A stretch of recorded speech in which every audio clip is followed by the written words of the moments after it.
CBI ने NEET UG 2026 paper leak मामले में दाखिल चार्जशीट में कई डिजिटल और फॉरेंसिक सबूतों का जिक्र किया है। इनमें पुणे की एक रिहायशी सोसाइटी के एंट्री मैनेजमेंट ऐप का रिकॉर्ड भी शामिल है।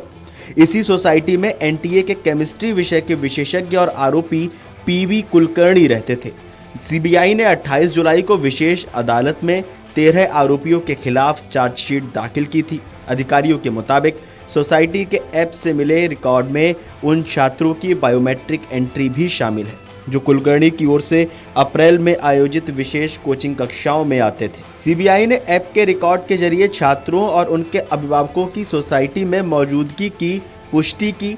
ये लोग नीट यूजी परीक्षा से कुछ दिन पहले अप्रैल में कुलकर्णी की सोसाइटी में आए थे। एजेंसी ने इन रिकॉर्ड्स को छात्रों के मोबाइल फोन के कॉल डिटेल रिकॉर्ड यानी सीडीआर और लोकेशन विश्लेषण से भी मिलान किया। इनका नीट यूजी परीक्षा 3 मई को आयोजित हुई थी। एनटीए के कौन से 3 विशेषज्ञ जांच के केंद्र में?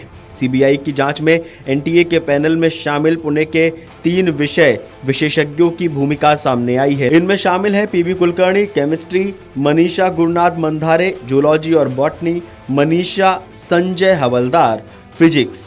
एजेंसी का आरोप है कि इन लोगों ने एनटीए की परीक्षा प्रक्रिया में मौजूद खामियों का फायदा उठाकर गोपनीय सवाल हासिल किए और उन्हें पैसे लेकर आगे पहुंचाया। कोचिंग कक्षाओं से क्या कुछ जानकारी मिली है? सीबीआई के अनुसार ब्यूटिशियन मनीषा संजय बागमारे ने कुलकर्णी को और मंधारे की अप्रैल में हुई विशेष कोचिंग कक्षाओं में छात्रों को भेजा था।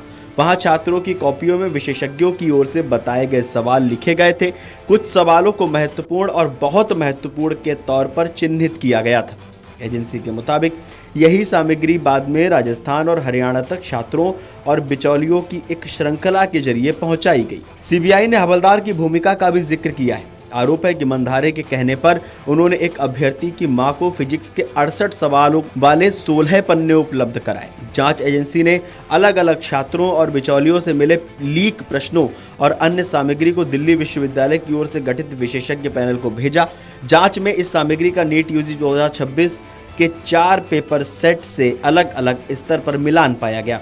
सीबीआई के अनुसार जिन सेट का तक संबंधित विशेषज्ञों की पहुंच थी उनके सवालों का मिलान 85% तक पाया गया। जिन सेट तक उनकी पहुंच नहीं थी उनमें मिलान काफी कम था। सीबीआई के अनुसार नीट के प्रश्न पत्रों की तैयारी, अनुवाद और बैक ट्रांसलेशन का काम एनटीए के ओखला स्थित भवन में नियंत्रित माहौल में किया गया था। एजेंसी का आरोप है कि इन प्रक्रियाओं में मौजूद खामियों का फायदा आरोपियों ने उठाया। चार्जशीट के मुताबिक कुलकर्णी ने सवालों के छोटे नोट बनाए, कुछ सवाल याद किए और होटल लौटने के बाद उन्हें दोबारा तैयार किया। एजेंसी का आरोप है कि उन्होंने नीट यूजी 2026 के 3 सेट का बैक ट्रांसलेशन किया था और केमिस्ट्री में इन्हीं सेट से लीक सामग्री का सबसे ज्यादा मिलान मिला। Video desk amarujala.com। अगर आप ये वीडियो YouTube पर देख रहे हैं तो हमारे चैनल को सब्सक्राइब कर बेल आइकन दबाएं और Facebook पर देख रहे हैं तो हमारे पेज को लाइक करें।